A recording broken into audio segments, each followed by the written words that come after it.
Good morning. Good morning.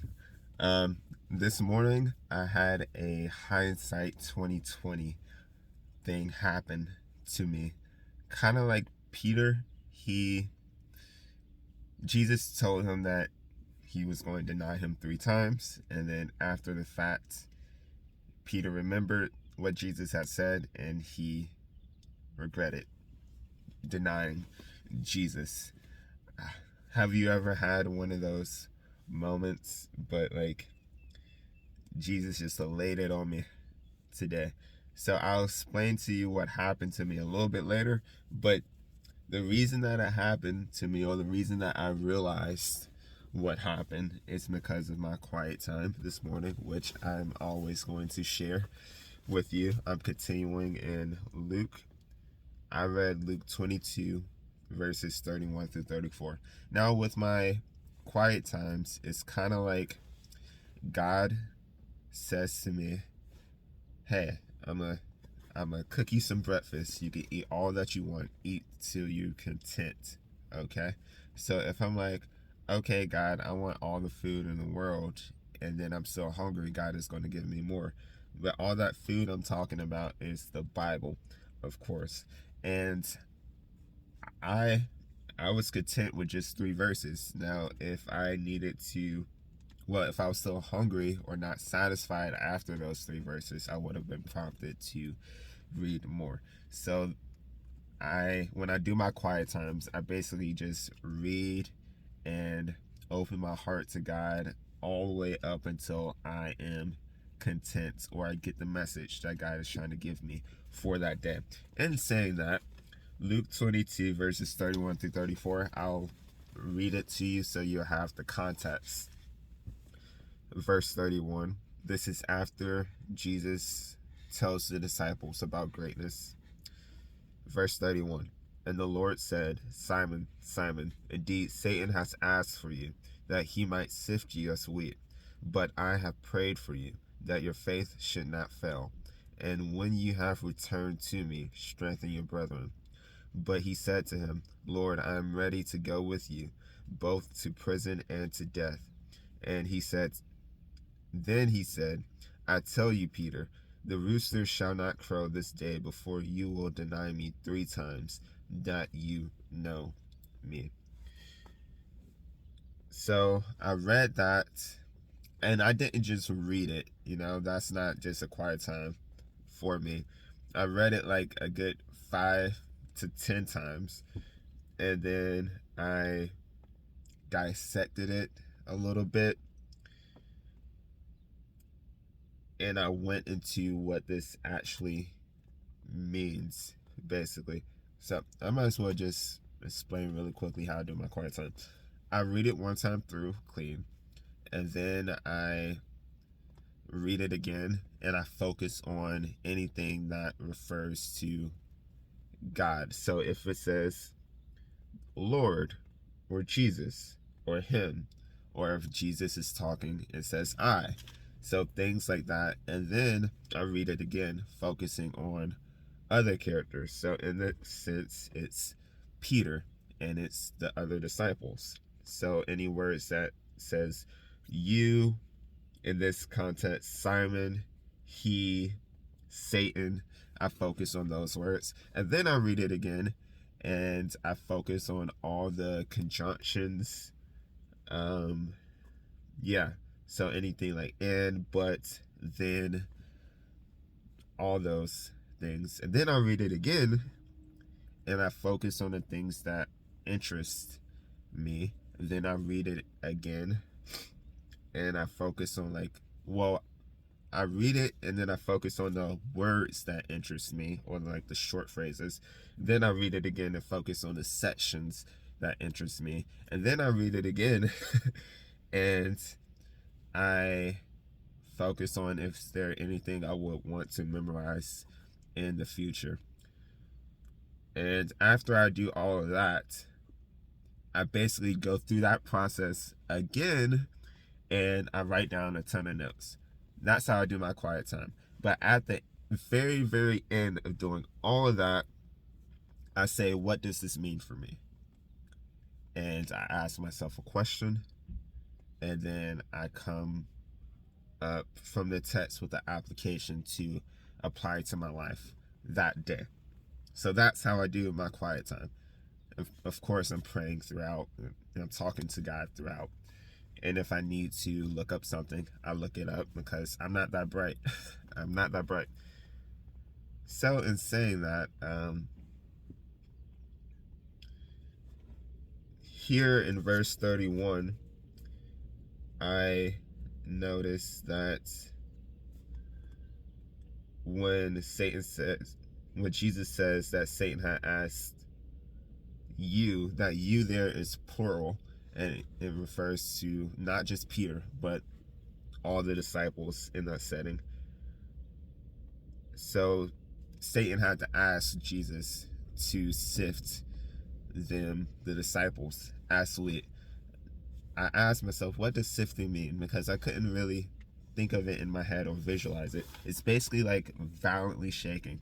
When it's with wheat, it's like a big basket, or it's like something with fine holes, small holes in it, and you're like violently shaking. And what you want to do with that is you're separating the wheat from things like debris or things that you cannot consume. So that's what sifting mean. They're separating the good from the bad when you sift wheat. But Satan is asking Jesus to sift the disciples as wheat. And I'm like, Jesus, couldn't you just tell him no? Like, why would you allow Satan to do that? And of course I thought of Job. But at the end of Job was in much better standing than he was before. But throughout, it was a real test in his faith. So the reason that Jesus allows us to be tempted by outside forces like Satan is because that will ultimately bring us closer to God. My friend, one time, he gave a message, and he was in the part where the Holy Spirit led Jesus into the wilderness. And after that experience, it was like Jesus, being God, he was strengthened by it, basically. Kind of like a kid has to fall down so many times before they start to walk. And any good parent will allow them to continue to fall until they learn to walk, and then they start to finally walk. Now, if we see grown people crawling around and stuff like that, that would be pretty weird. That would be pretty weird. We will look at them like, didn't you learn to walk already? Like everybody else is walking. So it's the same sense in like spiritual wise. We have to go into that wilderness to be strengthened by it so we can learn to walk with Jesus. So that's why, of course, Jesus allowed his disciples to be shaken violently by Satan. And then he says, but I prayed for you that your faith should not fail. Now he's talking to Peter specifically. And when you returned to me, strengthen your brethren. It's interesting that Jesus says he prayed that Peter's faith will not fail.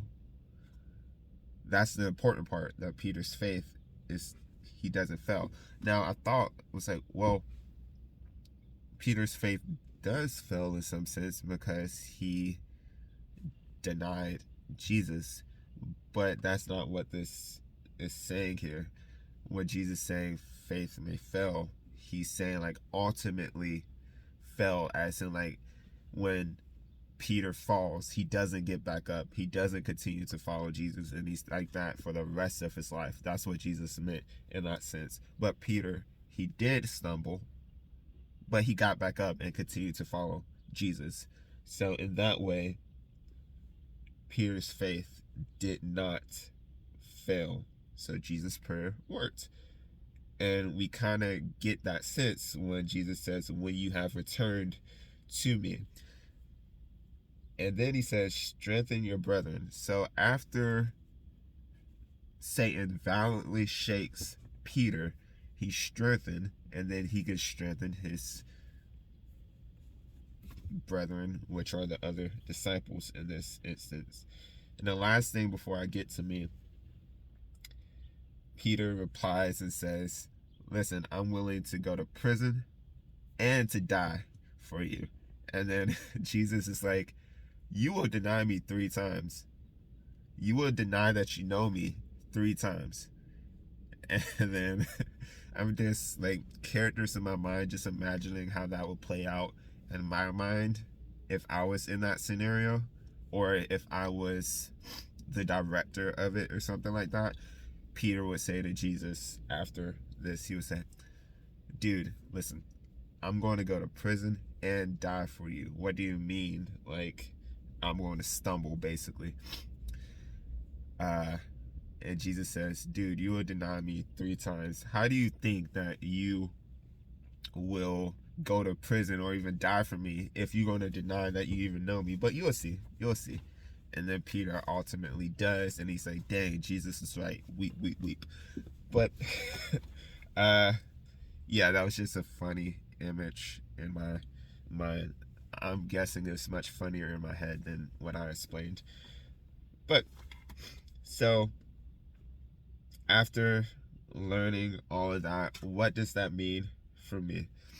So I mentioned that my friend, he gave a message and he spoke about how the Holy Spirit led Jesus into the wilderness, and that was so that Jesus could learn to walk. Not that Jesus needed to learn to walk, because he's God, and man, it's kind of like that thing that we can't completely understand, but Jesus, being a man, still needed to learn how to grow, basically how to put his flesh in check and things like that. And Jesus did that perfectly. He's God. But I won't get into like that God and man. It still like splits my brain.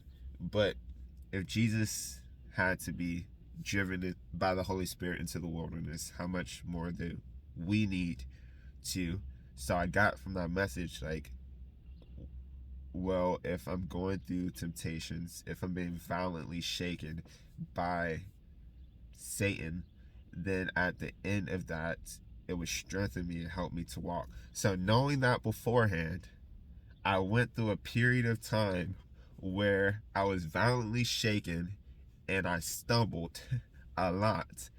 And then I got back up, started following Jesus, and then I read this and I'm like, oh, I went through all of that and now I'm much better than I was before. And I had a couple of words with God. I was like, why did you have to allow Satan to like throw me around and toss me around like that? Why couldn't you just like let me be? Because I'm trying to be perfect for you, God. Why do you have to like let me fall? Basically, I don't want to fall. That hurts. But I got back up and I was strengthened by it. Now I'm a much stronger follower of Jesus now than I was a few weeks ago. So it's one of those moments. Yeah, but that question that I had was, is Satan violently shaking me now? And I would say no, but he's trying to. And we can be, when Satan comes, he comes. There's no stopping him. But we can be one or two people in this instance. We could be like Job, that we keep the faith and endure through it all and then reap the reward at the ending. Or we can be like Peter, who stumbles and falls and then gets back up. You know, at the end of those two things, whether it's Job or Peter, they both kept their faith. It's just that Job, he did not stumble, and Peter, he did stumble. So I personally, I don't want to stumble. I don't want to fall. So I'm going to try my best to not stumble and just to be aware of when I'm tempted by something. Say, oh, yep, that's Satan trying to get me there. God does give a way out. I think that's 1 Corinthians 5:15, 5. Ah, jeez. 5:24 something, 5:20. Okay, I gotta find it because that's going to kill me if I give the wrong reference. Ah,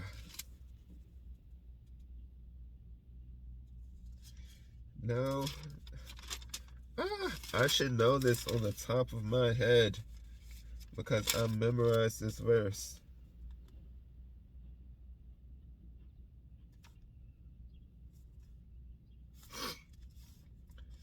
2 Corinthians. Is it 2 Corinthians? Somebody help me out here. uh,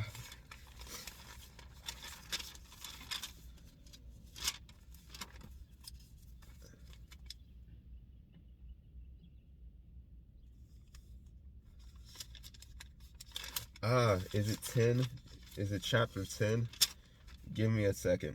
While you're waiting on me, never mind. 1 Corinthians 10:13. Okay. No temptation has overtaken you except such as is common to man. But God will not tempt you beyond what you are able, but with the temptation will also make a way of escape that you may be able to bear it. I need to memorize that reference. I have the verse, but I need to memorize that reference. So basically, no temptation comes to us that we cannot handle at all. God will not allow us to be tempted beyond what we are able to do. That's why we have to pray like Jesus, give us our daily bread and lead us not into temptation, but we always are going to have that day. When that day comes, it's going to come. We're going to be tempted. There is no way out of that, but there is a way out of sin. So that's why Paul says that we have a way of escape so that we are able to bear that temptation. So I need to keep the faith, try not to stumble, okay? Recognize when Satan is trying to tempt me and basically endure. That's all. Just hold on. When I'm tempted, don't try to fight it. Well, yes, try to fight it, but don't try to fight it using your own resources. You fight it by having more faith in God. You just cling on to God. You endure by clinging on to God during that temptation. When you're tempted, say, oh, yep, I just had a bad thought. Let me cling on to God. Oh, I'm tempted to say something really bad right now. Let me cling on to God. Let me have more faith in God. So today, endure and keep the faith. And yeah, that was really encouraging to me this morning, and I'm going to try my best to do that. But I wanted to let you know something. So when I memorize verses, I generally try to make little jingles or short songs of them so it's easier for me to memorize, or it's catchy enough to get stuck in my head and then repeat all the time, so that when I go throughout life and that beat just gets in my head and then I memorize, that verse starts going in my head in that situation, I just have it. I clearly didn't do that with 1 Corinthians 10:13. I didn't do it. I just memorized the verse, but that's how I do that. But I say that because I'm memorizing, I said Luke 22:26. Memorizing that, and I have a pretty good jingle now, but I am going to try to put the song that's in my head. I'm going to try to make the song that's in my head so that you will be able to hear it, because I can't sing, nor do I play instruments, but not well enough to just sing and go at it. I'm not that talented, but I'm going to try my best and I'm going to put it out there. So just wait for my new single. Basically, wait for my new single. But gotta go now. The guys are ready to work. Well, they're getting pretty much finished now. I love y'all, and I will see you later.